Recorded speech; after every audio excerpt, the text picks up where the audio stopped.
Okay,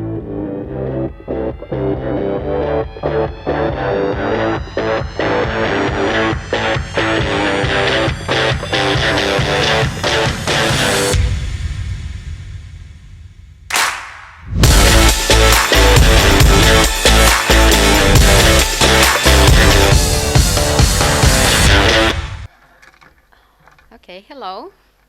Καλησπέρα. Χαίρομαι που είμαι εδώ. Το όνομά μου είναι Rozina Vavetsi. Είμαι Ελληνίδα. I'm Greek. I will mix the languages so we can cover everyone in here.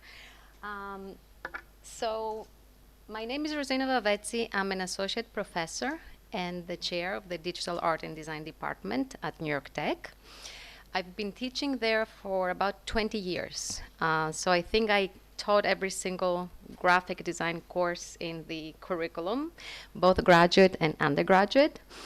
And to specify, we have two majors in the undergraduate program. We have graphic design and digital arts. And I will expand why this is an important mention, because those two worlds kind of getting fused at times. So I would like to share some experiences with you. First of all, I would like to thank Angeliki for the invitation. It is my honor and pleasure to be here. It is my first time in Cyprus, and I cannot wait to really explore, this country. And I was very happy to meet some of the designers and academics already. It's a great community. It's an amazing platform for ideas exchange. So I'm looking forward to learn more from you and share. So the name of the department is Digital Art and Design. However, 5 years ago, the department was called Fine Arts Department. And what does it say? It says that we kind of shifted. We shifted our curricula to meet some expectations, because there are different kinds of expectations, right? Some of us are purists, some of them are more pragmatic. So in order for us to kind of meet the real world and the demands out there, we became a little bit more digital. We do have a foundation year, the first year of studies, that we're teaching drawing and painting and two-dimensional design and color theory and sculpture and 3D, using, natural materials. But after that, and actually from the first semester, we're going to more digital. So, starting with my presentation, the good, the bad, and the ugly. Basically, I will talk a little bit about what is happening, what is expected, if there is a conflict, if there is some misinterpretations of what is expected from graphic designers after their graduation. So I was born in a small village in Greece, in the west part of Greece. The town is called Arta. Probably you know it. Maybe you don't know it. The village is called Peta, and I lived there until I was 13 years old, and then I moved with my family in Athens, where I studied at the University of Athens. So my education covers early childhood. So my bachelor's degree from University of Athens was in early childhood education. So I worked with small kids, little kids, kindergartners, a lot of fun, a lot of energy, for 7 years in private schools in Athens. And then after that, I studied law. So I went to law school for 3 years. I did not get my diploma for a reason. And after that, I'm glad that Agis is not here, right? He left. And then I went to the States. I went to New York, and I studied at Pratt Institute. I studied communications design. So you would wonder, what is in common? Like, how did you have change of heart, right? A couple of times. But I can tell you that all this that I did is human-centric, right? You start with the human being, the relation with others' opinions and feelings and expectations, and you take it from there. So there is some common ground in all my studies, from the background I have. So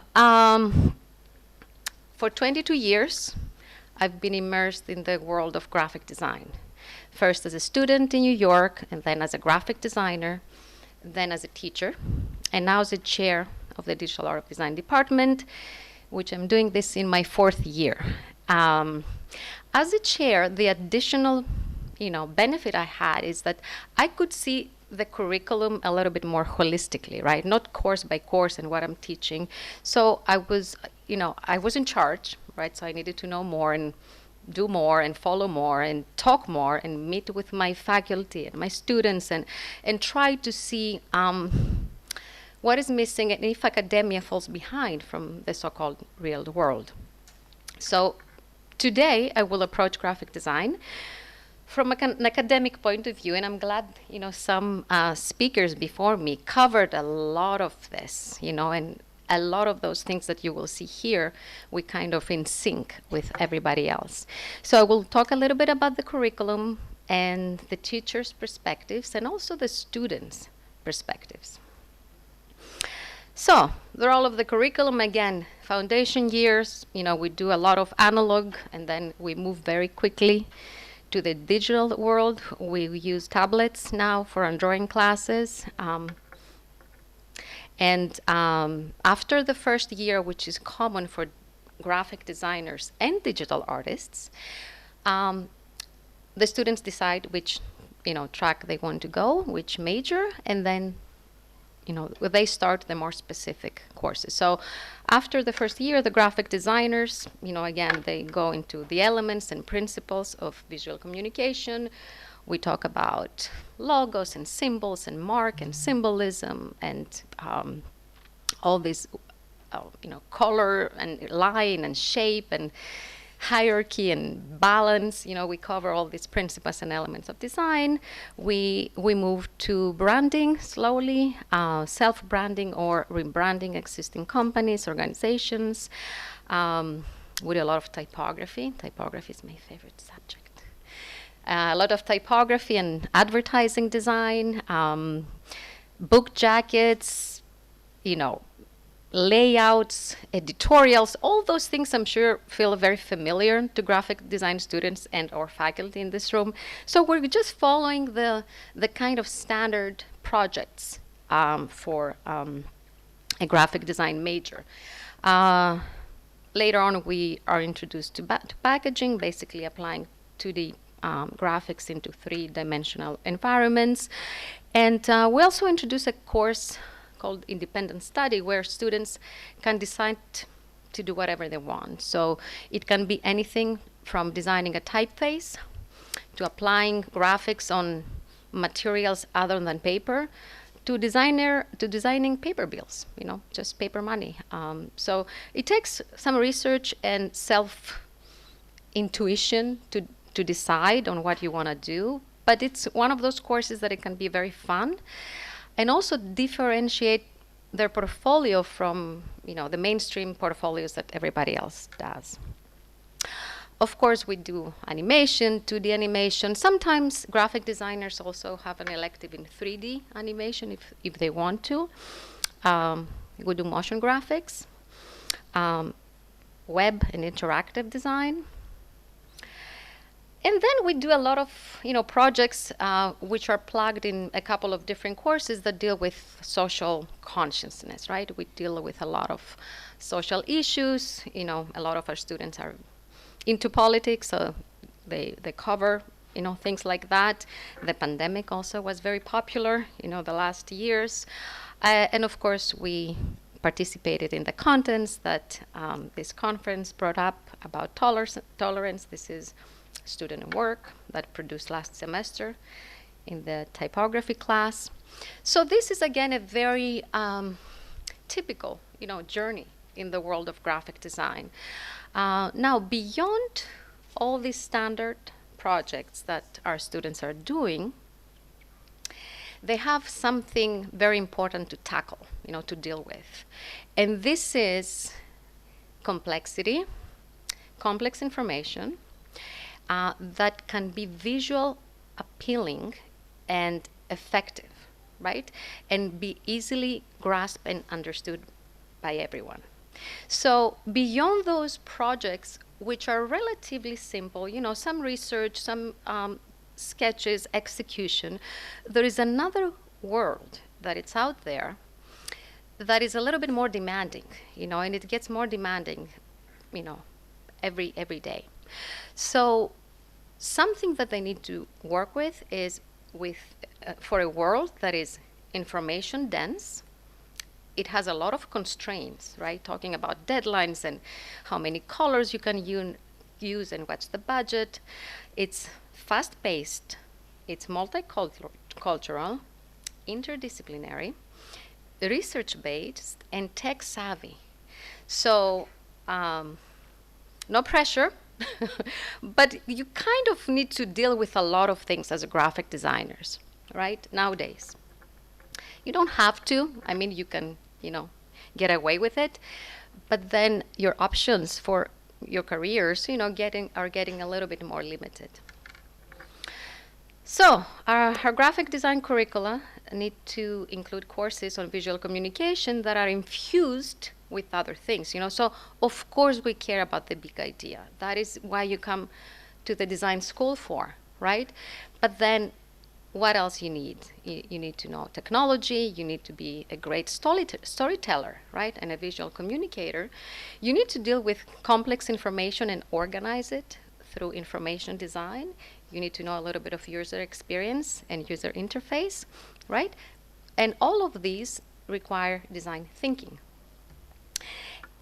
The fundamental principle and role and stage of design thinking is empathy, right? Involves understanding of the human needs and identify the problem before you start sketching, putting your ideas down, developing and testing it. And why we say that? Because to be a graphic designer, you need to come out a little bit from yourself, right? You need to relate to your audience, you need to relate to your client, the context, your work will be shown. It's not about you. We do encourage you to develop your own signature style, right? We want you to be artists and designers and have your own soul. At the same time, we want you to be very flexible because you cannot design the same for a bank, right? The same style, and design the same way for a funky store in Soho. You need to adjust. So this is something that you need to keep in mind because we're commissioned artists, right? Sometimes that's very limited, for our own personal signature style. So we introduced courses in the curriculum that deal with complexity. They're human-centric, they're research-based, with a lot of technology infusion, and they're immersive. And those are mainly the information design and experience design courses, which are now required in our program. They're not electives anymore. And I will show you again some student projects that cover, those areas. For example, how you can visualize a book, right? That's a lot of information. How you can take a book, read it, understand the content, and make a poster out of it that tells the story. It's very complex. This needs a different kind of thinking now, right? So this is 2 examples of books that our students visualized. Or you want to say, again, speak easy bars in the lower Manhattan. You need to take the map, work with the map, identify them, color code them, just how you project a little bit more complex information. Or a student wanted to do a guide to the galaxy. I'm not into astronomy. He was. So he needed to do a lot of research and present this information in one single poster. Sweets of France. Yes, you need to do some research, I need to execute illustratively those desserts. Our student was from Indonesia, and she said, I want to make a map that is very pretty, so visitors can come to my country and go to the best places I know. And speaking about social consciousness, we are not only involved with projects that are interesting to us, right? We want to, again, come out of ourselves and involve students in social, projects, like tolerance and so many others. So some students decided to go with mental health as a student. They need to do some research and then visualize this research on one poster. Or child abuse in the USA. Those posters are based on facts. Okay, it's not an opinion, it's not a side, it's numbers. It's numbers and visualizing of that. The drunkest countries in the world, that was a fun one. Belarus is number 1. Or about gay marriage, this is another, kind of research, the years, the percentages, age groups, who is pro, against, this kind of activism. And then we're entering UX UI, experience design, and interface design, which now it takes us more here or on the web, or a lot of interactive media and a lot of gaming. And as graphic designer, again, maybe you will never do that for your whole entire life. You choose not to. But it's good to have a course that at least takes you through the basics of that world. How you develop an app. We're going through Adobe Experience Design XD, and students are, really, it's very much like web design, but also, keep in mind different considerations. So creating prototypes, doing the focus group, in the beginning, relate with your audience, how you can go through this process. Some students like it so much, surprisingly, because some presentations look like this, right? On a weekly basis. You need to like this in order to continue. And some students actually decide to do a master's in UX UI after that class. We have a 1-year UX UI master. So they are triggered, they're challenged, and they decide to go that path. And then comes the metaverse, right? So who is fond of the metaverse in here? Yara. So the metaverse, I have a couple of notes here that I didn't have time to put them in the presentation because we are exploring this. I do have my hesitations as the chair, but I want to give some academic freedom to my faculty to kind of introduce students to specific things. Metaverse is not something new, right? That's something that Facebook invented to distract from other things and also sell this idea. The elements of metaverse exist for many years, and they're always here already. The technology is here. And as with many revolutions, it has positives and negatives, right? So on a positive note, we can say the metaverse. This is a picture of our innovation lab. I'm not crazy looking at the students with the Oculus and, exploring and not looking at the people around them. But positives are that you may create immersive experiences that you can help people with, talking about empathy, right? So let's say you are a disabled person and you cannot go to the Louvre, right? You can join one experience like that and actually almost experience the Louvre, the museum. Or you may want to talk about medical, things that happen inside someone's body, right? The cells and the veins. And you cannot really do that. It's not possible. So you can actually, walk in someone's body and investigate these things. Another experience that are not easy for people to do, correct? For example, one of the environments they did was an underworld, so you kind of investigate what kind of fish there is and, how things work. And I wore it and I started exploring it. It was so real that I thought I was running out of air. I thought that I'm in drowning. I said, guys, I need to take this off because I think I need air. It was so realistic, right?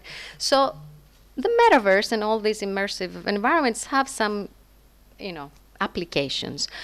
But at the same time, we need to be very cautious, right? There are moral issues, there are social issues. You don't want to be stuck in your basement, right, and live in a fake world just because it's available to you. So this is all with a question mark. We don't know where this is heading to, but we explore some elements of it.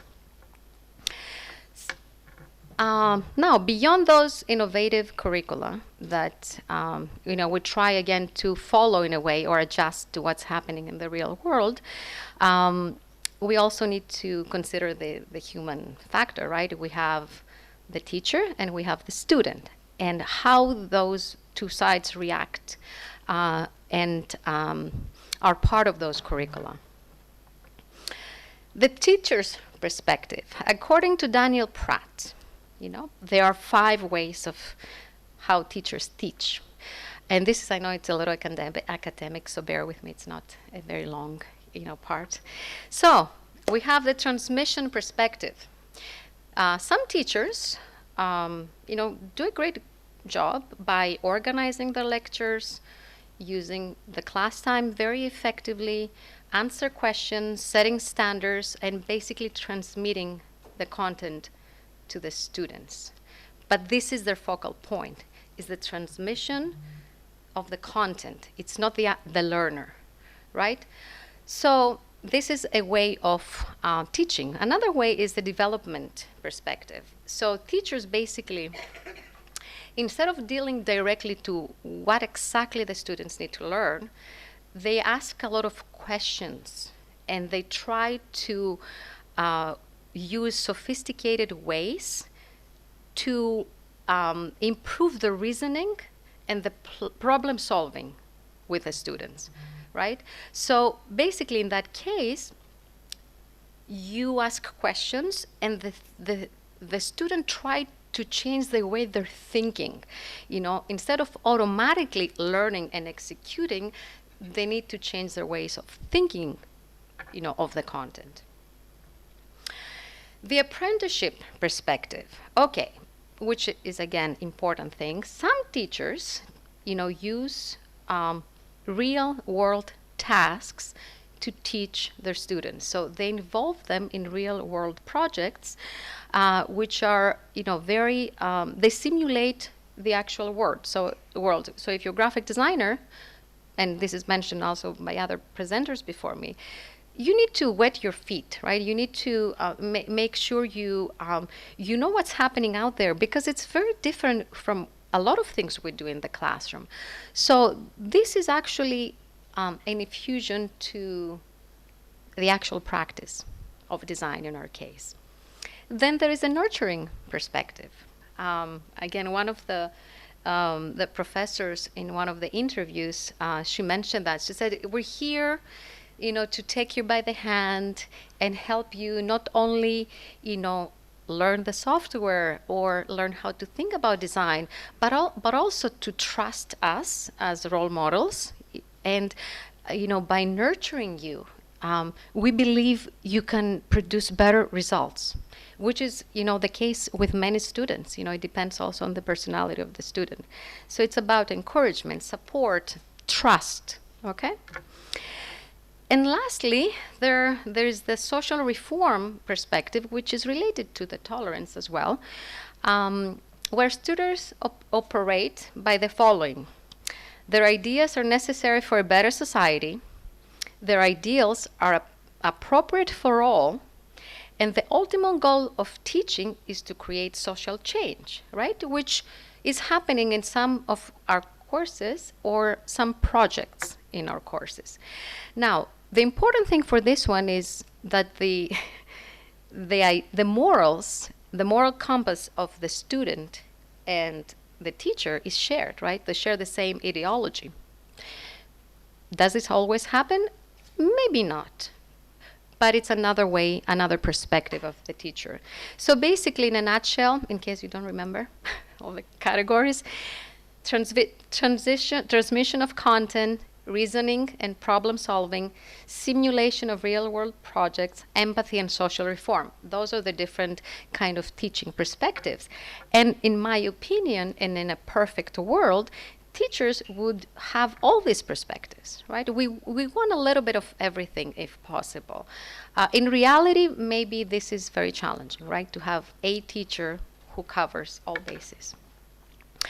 Now, the other part is the student, right? So is the giver and the receiver, even though I feel it's a two-way street. So what if after you, students or any student, after you graduate and leave the safety of the academic environment, you enter a real world that is where design is used in ugly ways, driven by propaganda, misinformation, conspiracy theories, and polarization.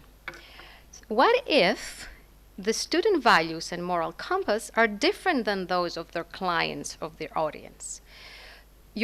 Probably you won't agree with your clients or your audience, but do you still design, for them? Again, those are all questions. You have the answers. What if during the design process, students face conflicting opinion and deal with non-factual information? So when you see a poster with some information, you say, wait a minute, that is not true. I should investigate that. This doesn't make any sense, right? So what do you do if let's say you're pro-choice? This is for abortion, right? So you say, okay, it's my body, I can do whatever. What if you are pro-choice, but you're asked to design a poster that is anti-abortion, right? Or you're pro-vaccination, since it's a, current thing, and you're asked to design something that is against vaccination. Or if you take a look at those maps, those was very popular back in 2012, some data, the way it's presented, can be really misleading, right? You can give a different impression, very distorted impression to your audience. And to close this presentation, what if all your life you thought that this first map is accurate? Actually, it's not. This first map is designed only for ship captains and makes Africa much smaller than it is. The actual size of Africa is this, right? So in conclusion, as educators, we need to prepare our students to live in a complicated and demanding world and be ready to deal with those challenges. For this, we must couple tolerance and empathy in design with our awareness and critical thinking. And we must teach our students to go beyond aesthetic, design, and technological competencies and investigate the message and the accuracy of information they see and create. Thank you.